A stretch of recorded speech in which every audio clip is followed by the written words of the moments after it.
What's up everybody, welcome to another episode of Japan Potato. In this episode I'm gonna talk a little bit about 5 things normal in Germany that will confuse Japanese people. Can you guess what they are? Then let's find out.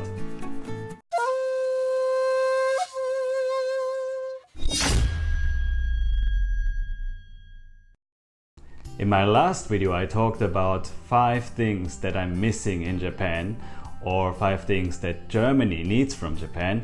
If you have missed that episode, please check it out here. And during this video I'm going to talk about 5 normal things in Germany that will confuse Japanese people. So let's get started. Number 1. Service level. Service level here in Germany is not quite the same as in Japan. So that means you as a customer in Japan are always on top. The service staff will always put themselves below you. Service staff will never argue with you. They will always try to find a solution to help you, no matter what.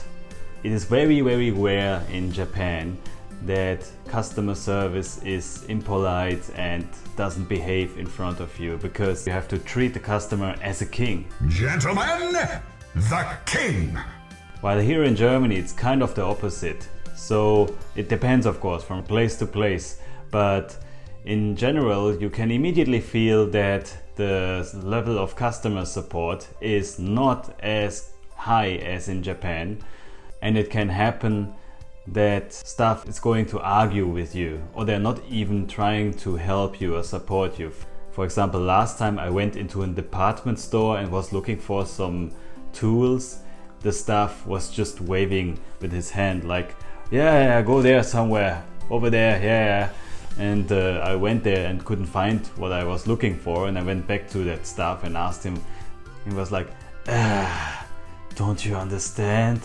And was walking me to that shelf where that stuff could be found, but you could already see he didn't really like to do it.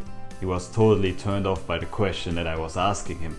So well, that's a fact that you have to accept. It's not always the case. There are also places where the customer service is actually a bit better, but generally speaking, it's not on par. And you will immediately notice it if you're coming from Japan.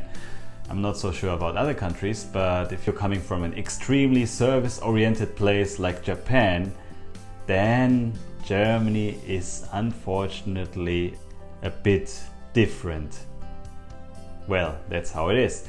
Okay, one more thing came just up in my mind.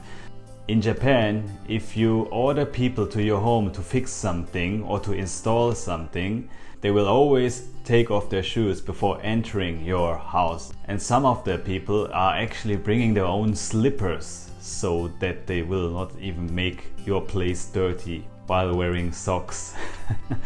Whereas in Germany, if you order somebody to your house to fix something, for example, in my house I got a wall fixed here in my living room, and those people who came here to fix it, they did not take off their shoes. They just enter your house with their kind of dirty shoes and all the stuff they are taking around with them and do their stuff.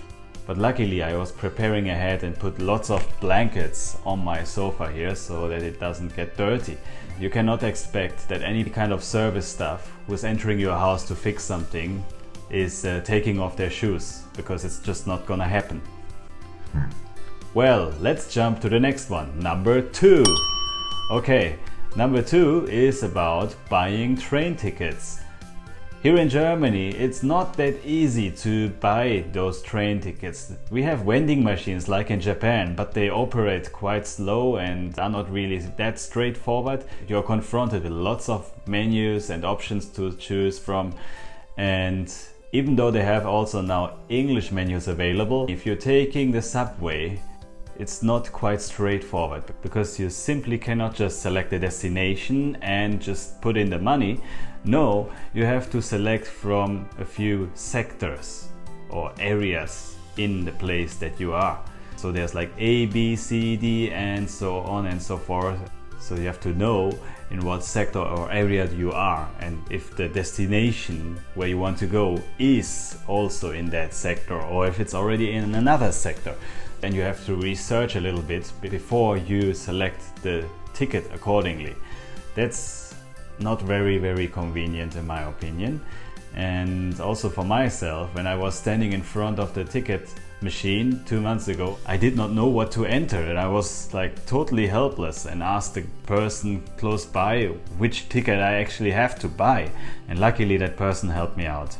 Also, in German train stations, sometimes there are no real announcements. So if, for example, the platform from a train is changing from platform number 8 to platform number 12, it can happen that sometimes there's no announcement and you just see people rushing from the platform where you are standing to another platform without knowing what is actually happening. And suddenly you find out, oh, that train is not arriving here, it's going to another platform, and you just have to run there to catch it somehow. Okay, let's jump to the next one. Number 3. Number 3 is on Sunday everything is closed except for restaurants, bars and currently Christmas markets.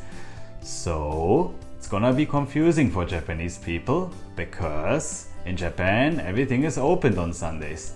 You can do your shopping tour with your family, friends. But here in Germany on Sunday, yeah, you can have a dinner or some lunch, you can eat outside, go get a coffee somewhere, but shopping?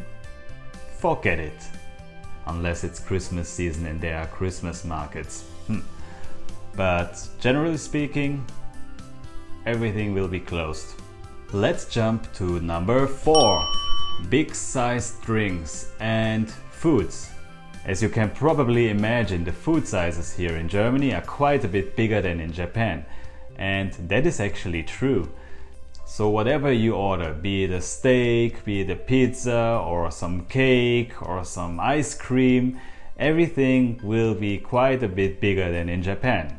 And especially German dishes like Schweinehaxe or Kartoffelsalat, potato salad, is served in a really huge amount. Well, but I think that's a thing that you have to get used to. And for me, in the beginning, it was kind of overwhelming because I've been living in Japan for 6 years. And even though in some places in Tokyo you can get a really huge size of ramen or also big size versions of other foods, it's not as frequent as here. Because here everything you order is kind of big. But I think that's what you have to get used to. Okay, and let's go to my last point. Number 5. Paid restrooms. In Germany, if you want to go to the toilet somewhere, let's say at the station, you have to pay a certain amount of money, which can range from 50 cents up to €1, I think. And oftentimes the toilets are not even that clean. So then in the end you think, why did you pay the money actually? Because if you would pay money for a restroom, they should be at least clean, I think. Whereas in Japan, the restrooms are all for free. You can enter them in the station, everywhere in the mall, in the department store, and they are mostly clean, which is shocking. So I think that's quite confusing for the average Japanese person, because something like a restroom should be free, right? Okay guys, that were my 5 things normal in Germany that I think will confuse Japanese people. I hope you liked this video, and if you enjoyed what I was talking about, please give this video a like or thumbs up and also subscribe to my channel. I would like to hear your comments and feedback and what were your experiences in Germany or in Japan. Please just let me know. I'm curious to hear about it. Okay, see you in my next one. Bye!